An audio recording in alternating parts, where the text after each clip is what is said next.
the Graha Devatas, eventually you will need to transcend and get up to the Pradhana Devatas. These are not set to give you the required elevation in life.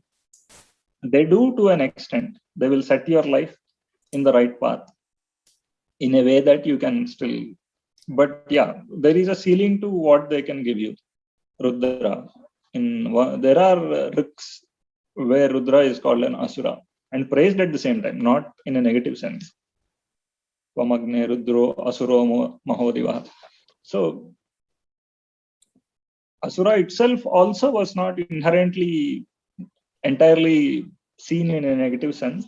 Now, you have, just because we have devotion, we are not beyond the principles that operate in the world and in our life. Whatever act, it's also how our Purushartha is there, what course of action we have taken in our own life, what preferences we have put for ourselves, how we are operating.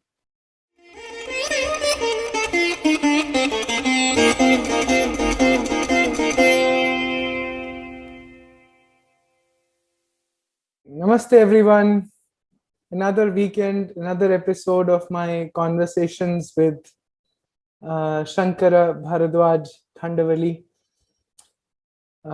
This time we are continuing the conversation on Devatas, and we will pick up from the last time. And I have had a lot of questions. These questions may be very naive, childish, almost sometimes. But being who I am, I will ask them even at the cost of sounding silly or with all the embarrassment.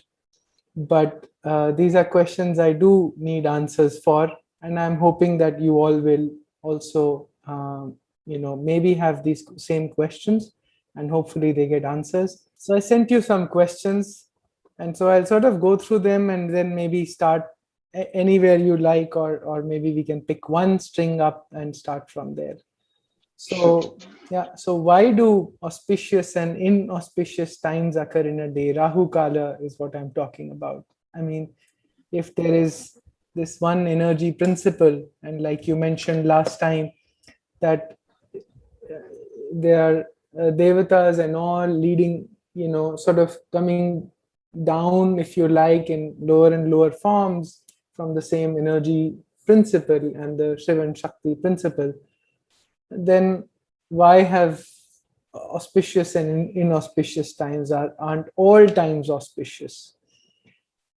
And the other question that comes to mind is that are all the devatas, are they limited in terms, in quotes, in terms of, and I asked this last time as well, can they only offer specific things? For example, if they're the same energy principle, then can I go to Saraswati and ask for Shakti to fight a battle?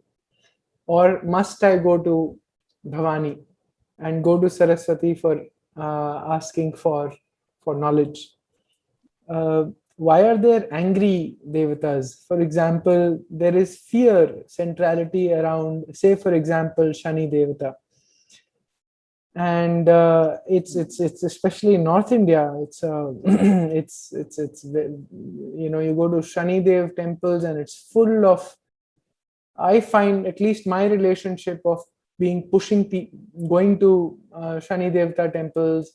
I was going through a tough time 10 years ago, and everybody would tell me go to a Shani Mandir, and I just find all the rituals, everything fear-based. And that sort of reminds me of the Christian God or Allah punishing ideas. And I've had very, very big difficulties in going to a Shani temple. I did a few times and I could not manage anymore, no matter what the consequence was. And I just continued with my own kriya, which Sadhguru taught me, and I'm fine. It's not exactly fear. Let us say we have different worlds. So the Swarga is there, the world of illumination, illumined mind, and then you have a world of mains or the Pitra Devatas. Then above the Swarga, you have the Maharloka, where the intelligence principle operates, not the world of mind. And then you have the Ananda, Tapas, and then Satyaloka, all these things. So, it's all contextual, what we are talking of, at what world it belongs, and how it operates, how those principles operate. So, Shani, obviously, yes, people, in fact, it's not, even if people say that these grahas are more recent and all these things, even in the Veda related rituals, we find this so-called appeasement of Devatas, where you pray to them, asking them not to do any harm. Or if they, people, especially the scholars, Indologists, talk of these in different ways. They say there are some fierce ones, they are feared to be doing harm. Let's say some Vinayakas were there, or Rudra is there, or Yama is there. So they are worshipped more in a appeasing way, so that they don't do any harm. Now, is that true? At some level, yes. It all again depends not on that form, but more on our own elevation, where we currently stand. So let us say if we are living our life and we have seen good and bad, we want to avoid the bad. And that is the common thing that anybody does. And to avoid that bad, you probably try to worship some form and do some specific ritual saying this is done, and therefore I want to avoid the harm. So what kind of principles are these? You can have obstacles, you can have lack of success, or you can have unexpected loss or harm. All these at the ultimate level, if you see as a principle of action, all these are not exactly accidental. These are happening because we have put ourselves in a condition where that is happening. And in that situation, what are we doing to avoid it? Yes, a lot of people worship Shani. There are specific timely rituals that can be done to avoid certain harm. Or make sure that it is not coming in that magnitude. The harm is minimized in a way that we can sail through difficulties. In fact, there are so many suktas in the Veda itself saying, let us say, Durga Sukta is there. Nave vasandham durita yagni. Just take me like in a ship sailing smoothly through the ocean of happening, so that I don't feel all those ups and downs and all. Now, the same principle operates also as a, let us say, just take it one level up. The same Devata is Bhavatarini. She is actually making you cross the ocean of happenings. That becoming that whole cycle she's taking you through that. A level below, the same thing looks like, no, I have a difficulty. She is, helping me cross these difficulties. So it's basically at what level are we looking at, and what level we are operating, not the level at which the Devata is operating. So each being based on his own evolution. So let us say there are yagnikas, people who conduct proper rituals, and they live a life of a yajna. They live life as a yajna. For them, all these don't matter, right? They don't do very specific things to many. They believe in very few ultimate principles. They conduct those rituals according to those principles. And they expect that whatever small things, ups and downs happen, they are part and parcel of life. And they are assured that at the higher level, they have no harm that can happen to them. Correct. So it's a question of how much we are evolved. We are evolved to that point, yeah, we don't care about all this. Or even in that case, maybe there could be some exceptional situations, acute situations where you may want to do those things. Yeah, but why would so you gave a good example of, worshipping or doing a mantra jap or a yagya of the Devi, specifically asking for, like a smooth sailing ship, other things. Now that completely makes sense, right? That's actually, so the Devi represents all of life, all creation to me. Now, of course, I have, I would obviously go and ask the Devi for help. And I shared with you last time that, Conversations with God did this very beautiful thing for me. It said that replace this word with weighted word, if you like, with lots of weight, with the word life.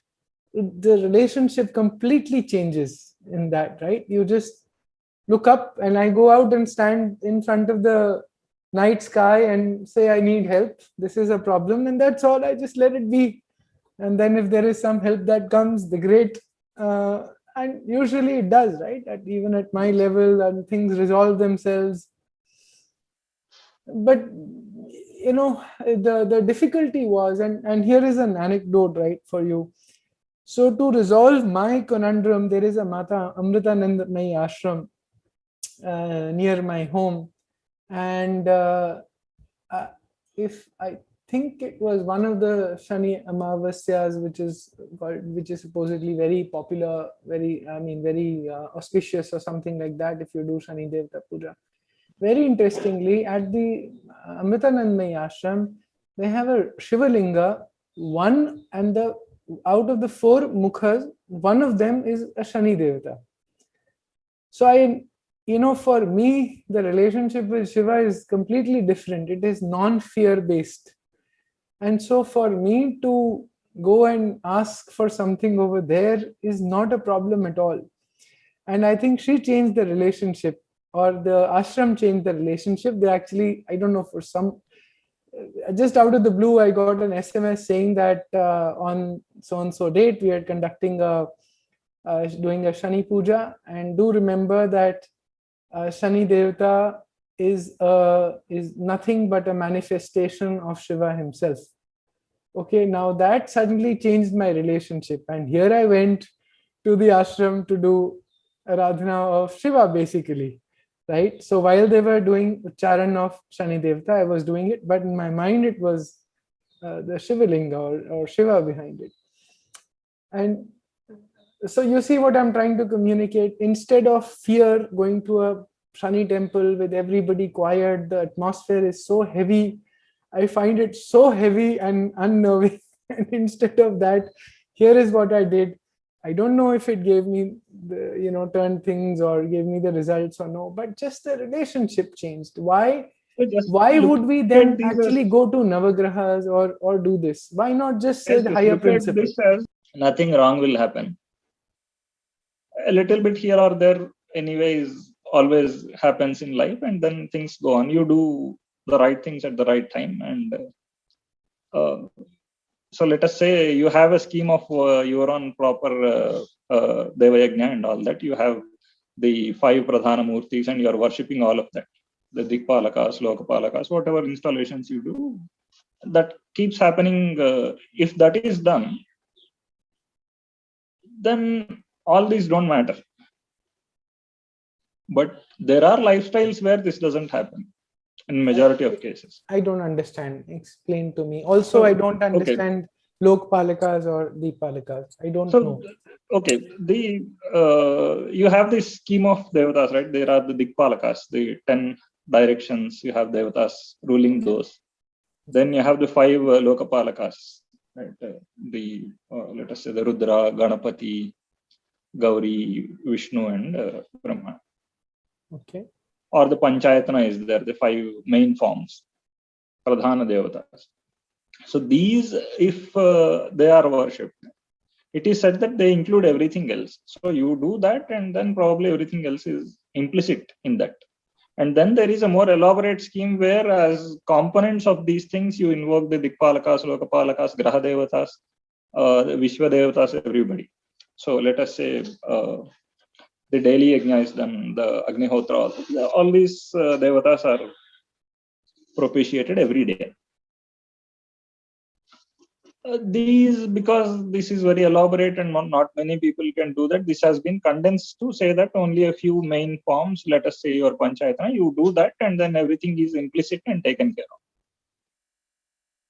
But how much of that dilution and condensing can actually work for you in real life, where we have not taken care of certain principles in our life?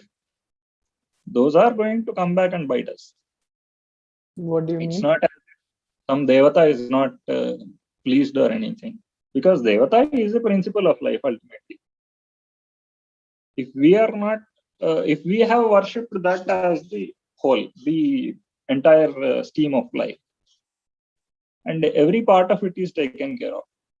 If it is not so, you have probably concentrated only on one principle. You have been running after money.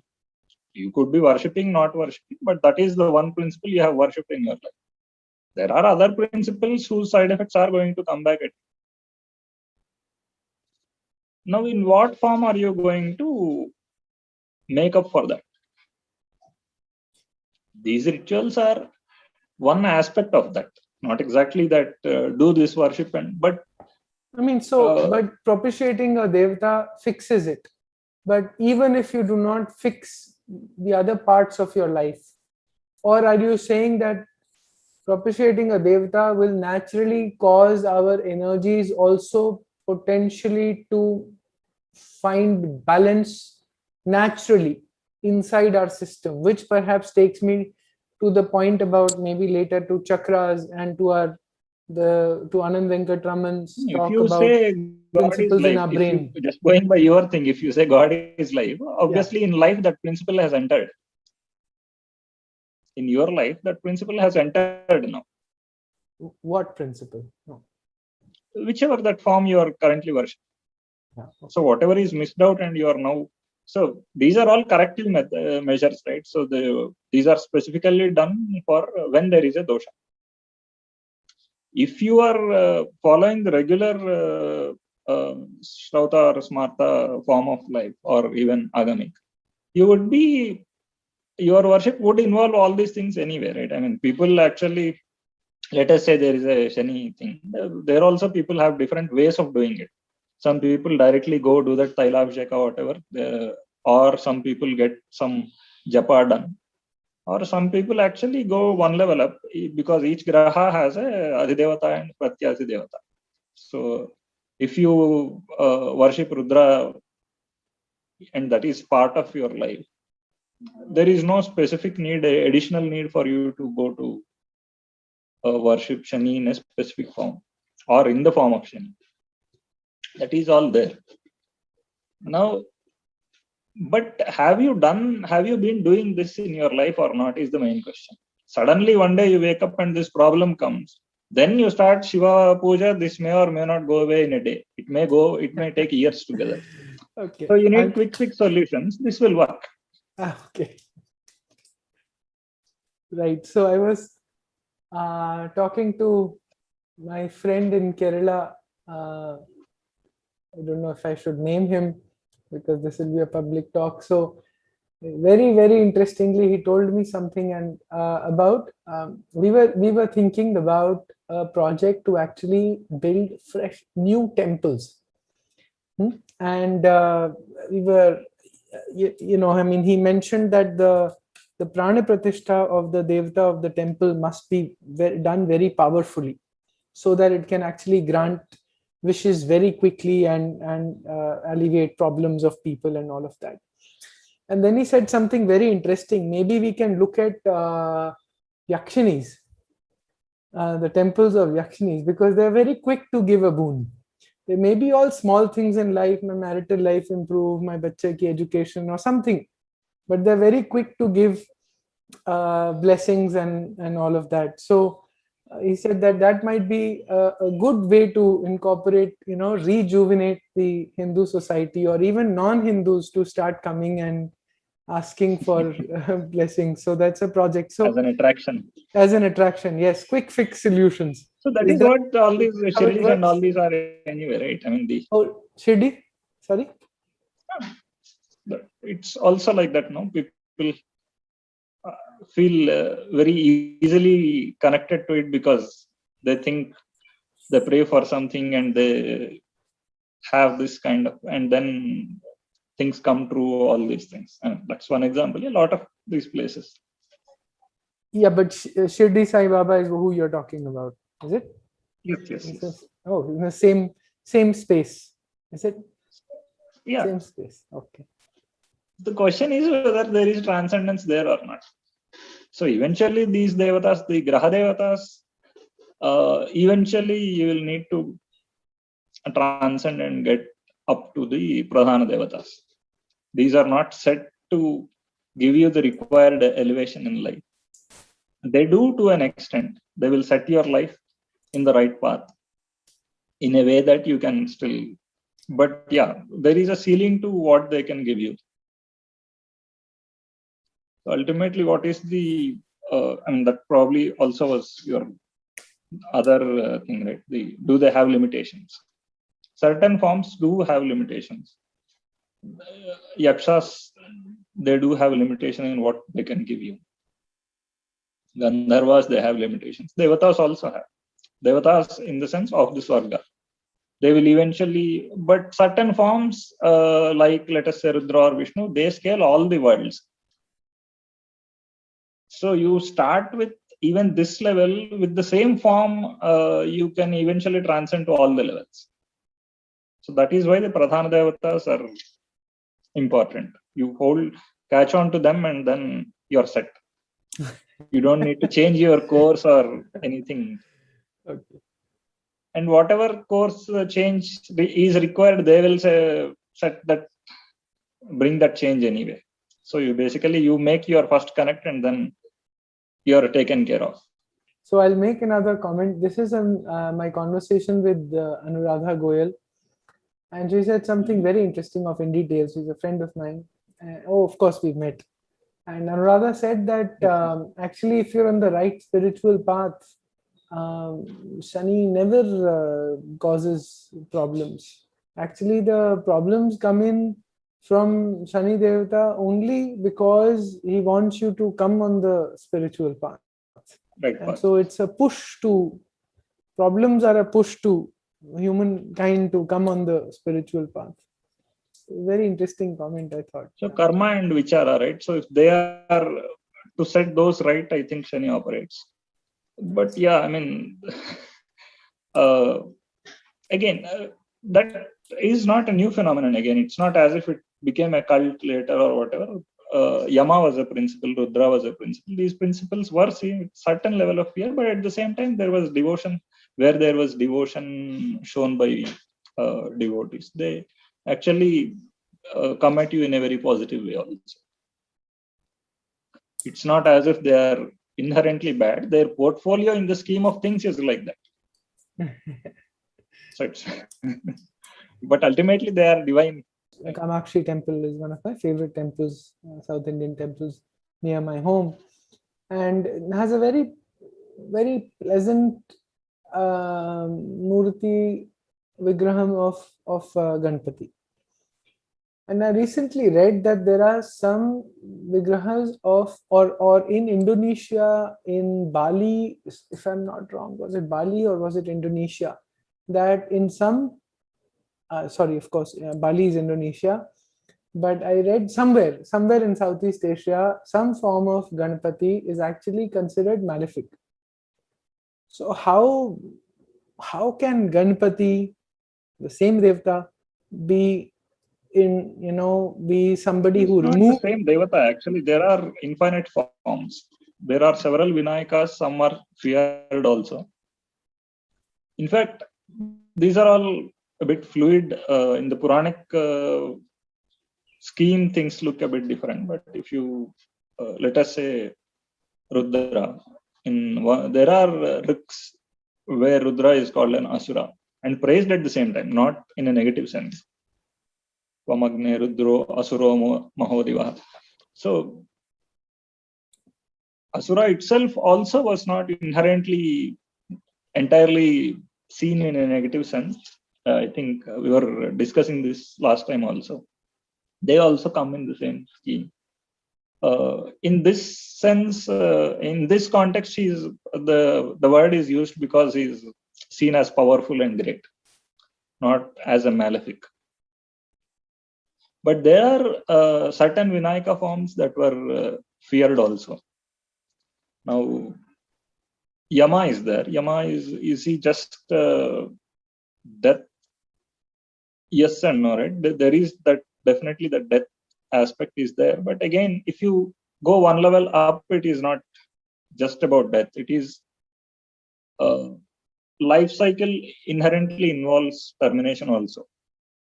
So if you have understood the principle of life cycle, and then you are duly worshipping or propitiating Yama, obviously you will have to propitiate Yama along with Varna and Indra and Kubera. If we have that big picture, then this will not be seen as negative.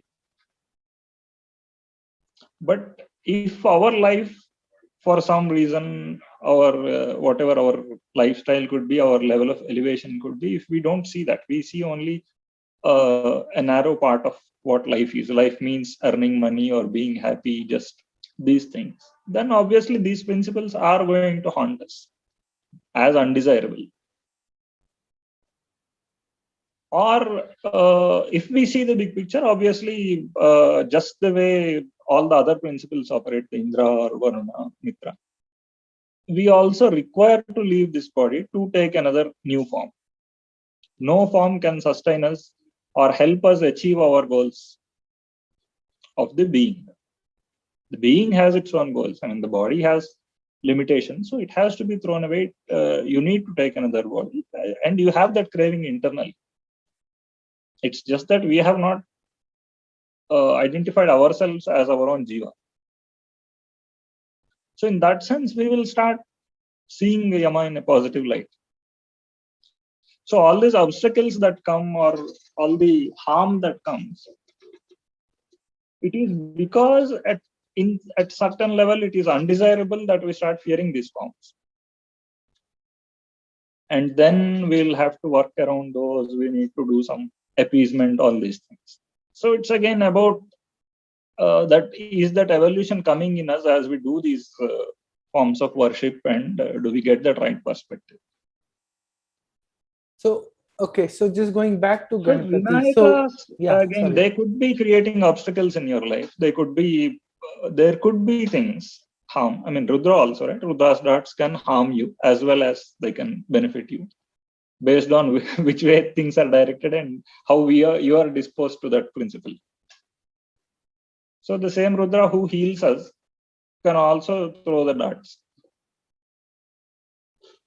Now, you have, just because we have devotion, we are not beyond the principles that operate in the world and in our life. Whatever act, it's also how our Purushartha is there, what course of action we have taken in our own life, what preferences we have put for ourselves, how we are operating.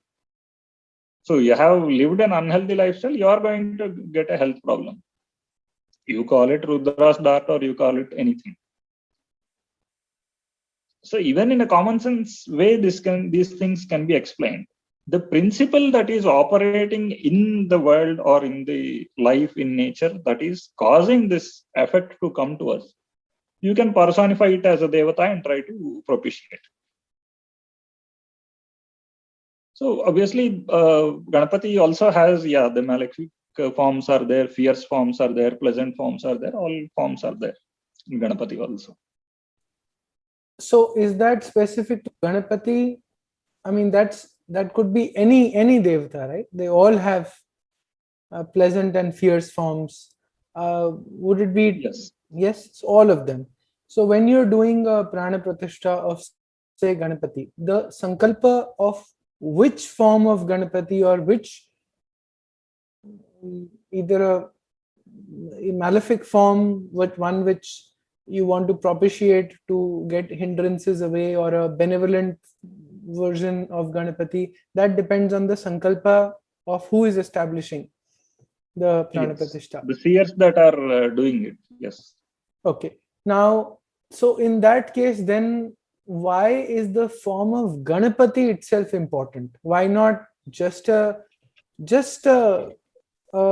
stone and you establish? Why is the form important at all? You just say whatever is the form that this, I mean, maybe just a shape of a, I don't know, a rock. Why is the elephant head important, for example, in that case? Or why not just any other form and say the energy of this Vigraham is so and so.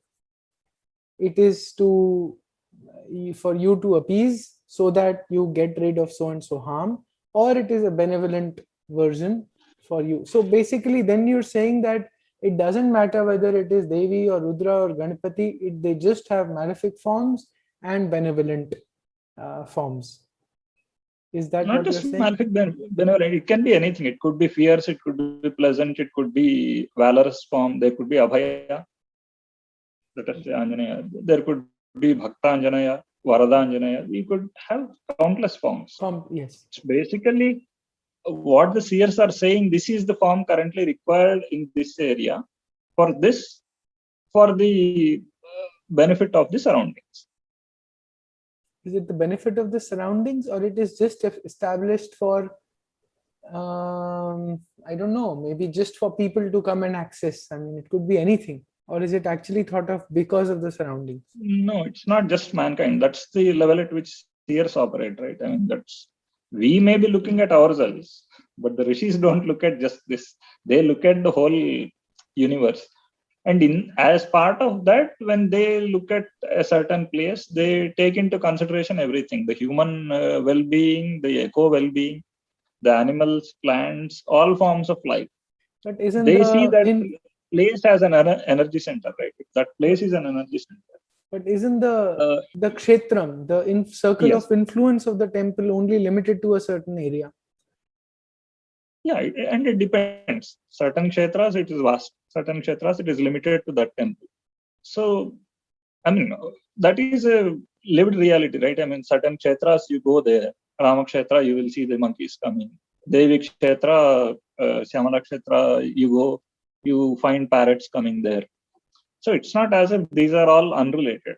The various forms of life and the ecology there always have certain relation. Beautiful. And when you talk of divinity as a universal force, all these, it will include everything. It will not just look at mankind. And in the well-being of the whole ecosystem, things will work.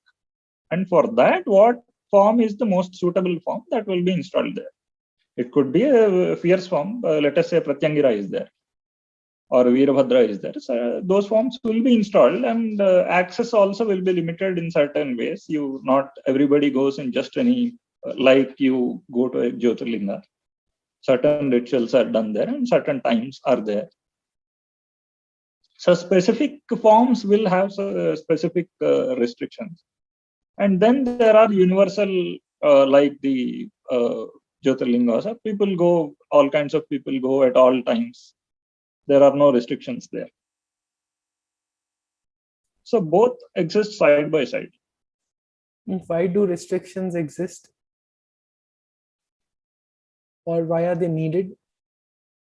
Okay, this relates to the other question, right? The auspicious, inauspicious times are there. Why are they? And so practices, times. So everything has a time-space context. There are things beyond time-space context. You go to certain universal form and say that just cause my elevation. You don't know what exactly elevation means at that point, or but yeah, that seed would have been put into your heart, and then things would shape up into a tree, maybe in the course of one life or several lives. We never know. But then there are specific things which have time and space constraints, and say within this time, this space you operate, and to get this specific result. There you will have a modus operandi, right? There will be, so in fact, the Veda itself has the whole Kalpa Sutras, where the time and space of ritual is there, the shape of the altar is there. There are very specific details about everything, about each of those rituals. And Okay, we will take a very simple example. It is said you have sun protecting you in the day, you have moon protecting you in the night. There are times when neither of these are there. So nobody is protecting you. You have to protect yourself with your own mantra so that the Devata can come and protect you. Is it that a time when both of these are not there? Is it inauspicious? Maybe, maybe not. But it is basically saying that, yeah, at that time, these things are not available for you. You will need to make your alternate arrangements. It is as simple as that. Where you have a protecting force operating and where it is not there, what you need to do. Night time, there is no light. You need to make your own arrangements to be able to see.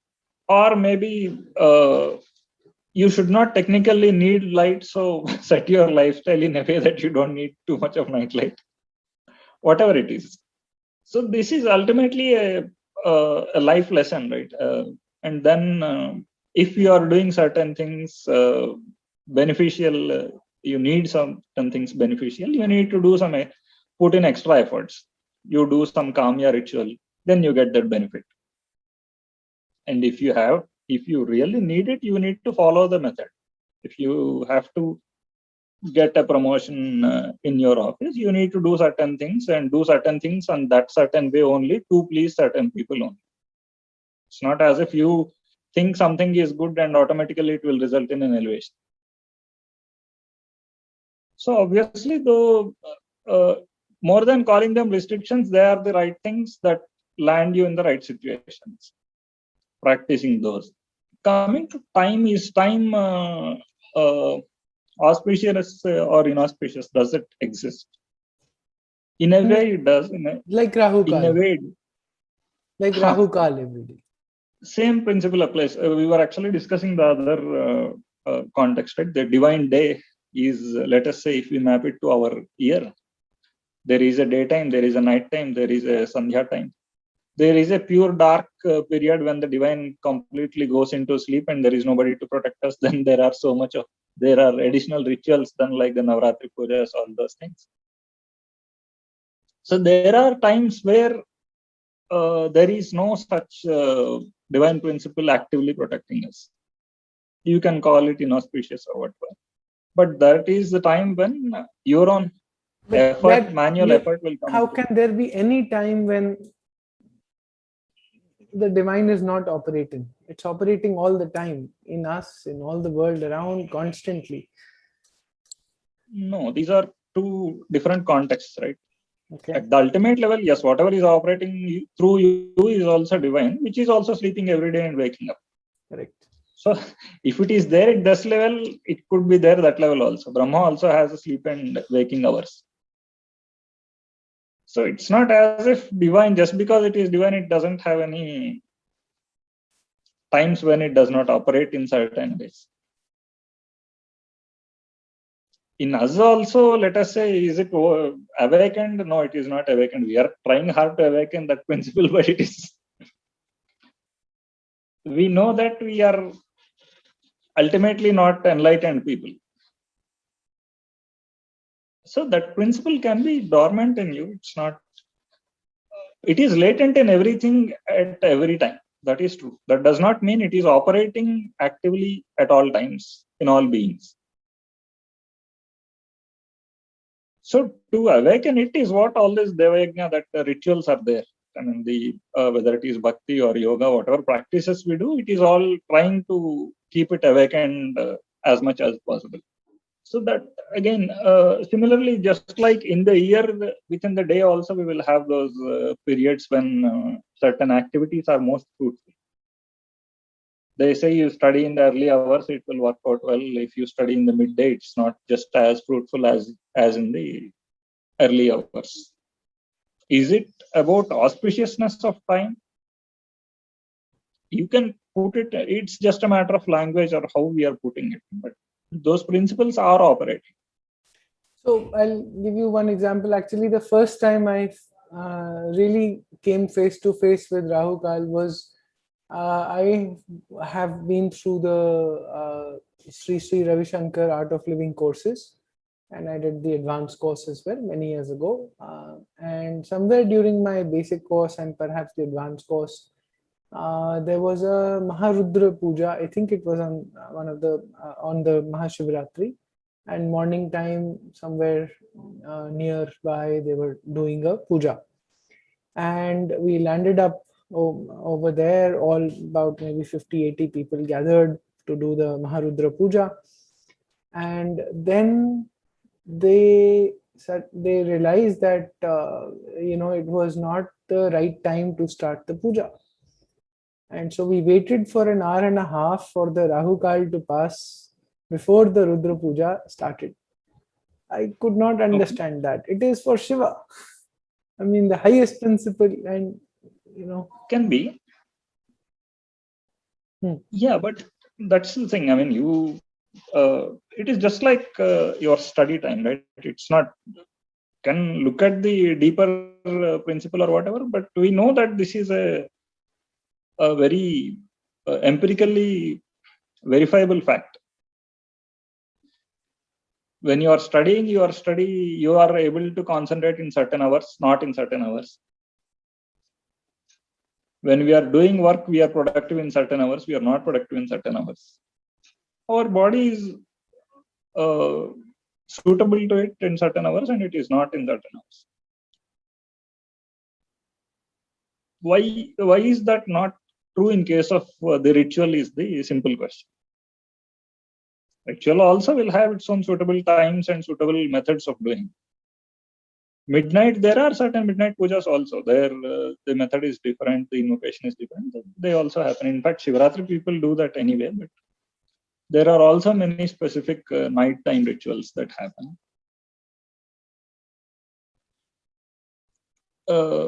Now again, I mean, all these, how much it's not a question of belief, right? How many factors can you practically consider in life while doing something? It may just not be feasible for us to look at everything every time. Every day, can I look at Rahu Kala and start my ritual? I can't. I will have my own limitations. But when I am doing something kamya, let us say once in a year, that I better do in the right time, because I should be. It's as simple as that. That Jyotisha is there, the timings are, the Tithi, Vara, Nakshatra, all those things are there, right? I mean, there are certain Tithis more suitable for Shiva Puja, certain Tithis are more suitable for Devi Puja, all these things, they are there. Now, does it mean it is inauspicious in that time to do something else? It depends. It depends on the level at which we are operating. Let us say it is a Pradhan Devata, and ultimately we are not desiring for anything other than just being able to do that. No, doesn't matter. If there is a kamya, we have a specific sankalpa. You are doing it either for, let us say, Loka Kalyana or any specific cause, or maybe just for rains or whatever. Then definitely we need to follow the time and space and that method of ritual. Or you can do your ritual, you think just your worship or your dhyana anytime. There is no time space restriction for that. But the moment a kamya comes, the time space restriction also comes, because it is for that specific purpose. So in fact, I mean, we are the only civilization that say that all days are auspicious, right? We have the Shri Tithi, Nitya Devatas, 15 Devatas for each day in the fortnight. In the Shri Vidya, I think you have those lists, Nitya Devatas. So yeah, I mean, in that sense, everything is divine, it's a given. That is also visible in all these things. We mention the Tithi, Vara, and for everything we say Shubha Tithi, Shubha Nakshatra anyway, right? It's not as if we call it Ashubha Tithi and then we do it. Every sankalpa that we do, you say that it is auspicious and then you are doing it. So yeah, these are two different things. When we desire something, we better follow the method. It is as simple as that. Does the Devata get angry if you do it in the wrong time? Maybe. I mean, that is again, it gets a bit technical. You do certain practices that are very technical, you go wrong there will be results. Obviously, everything that you do wrong will have a consequence. In fact, certain rituals, they say, yeah, you do this, the Devata will get angry, which means you should absolutely not do that. It doesn't tell as much about the Devata as emphasizing that you should not do it. Right? So when we are doing it, we better do it diligently, the right way, right things. Do Devatas punish? At the level of karma, if you are talking at the level of karma principle, there is no Devata anywhere. It's basically all you are doing. But in case there are certain rituals that we are doing for specific purposes, let us say, or you are living life in certain way. Forget puja. Even if we are living life in certain way, we are doing certain things right and certain things wrong. And whatever we are doing wrong, those principles are also, what we are wronging are also principles of divine. They are going to eventually manifest as bad effects in our own life. So it will be termed as a dosha towards certain devata or certain graha. So then probably you show to some Siddhanti, he will say, yeah, there is, you would have done this kind of dosha is there, you need to propitiate so and so devata. And Jyotisha itself is a karma siddhanta based, right? And it's karma phala siddhanta. It is only telling you, I mean, Jyotishas or the Jyotishis also keep telling us all the time, we don't control your future as much as, so it's more like a watch. It will tell you what is going on. Now it is up to you to change the course of your life and make it more fruitful and happy for yourself. So it's a possible direction based on where you are now. Exactly. Including, I've heard that the time at which you show up to the Jyotisha also. Yes. It's almost you might as be if running a bad time. That's why you landed now instead of in a better time. Yes. It's almost like saying that you're in parallel universes all the time, and where you land up, there are multiple versions of yourself, and then they're picking up the energy of where is this version headed. Yeah. And at the ultimate level, Devata has no likes, dislikes, or anything. But when you bring it down to a context, let us say a specific form, and say that, I mean, that is why people usually recommend just go to a Pradhana Devata or a major form, which can be transcendental. Now, there are very fierce forms, let us say, Chinnamasta or Kali, or there are Veerabhadra, there are specific forms, Sharabha is there, which are fierce forms also. It's not as if, again, no devotee sees them as that, right? No devotee is afraid of them. Or can they get angry? Is again how you see it. Does Yama get angry? That is why he punishes? No, he doesn't get angry. He just does what he has to do. So it is a divine principle expressed in certain way. Let us say time is there. Time as a destroyer is always going to be terrible or terrifying. Time in the sense of indiscrete or a continuous sense, that will be a very happy thing to, I mean, once you have transcended. So that is where Ramakrishna Paramahamsa also says, no? Ultimately, when you go to her, you will realize there is no color, there is nothing, it is not a terrifying form at all. So the same form can be terrifying or non-terrifying based on at what level we are looking at it. Because the same description, let us say the descriptions that we apply, the dhyana slokas that we see, the same exact descriptions apply when you see the Devata as a Parabrahman. The same dhyana sloka will work. Ultimately, it has no taste, but it has a taste. I mean, all the Upanishadic thing, right? It is this, but it is not this. It is all this and more than this. That kind of descriptions. All of them apply to all these major Devata forms.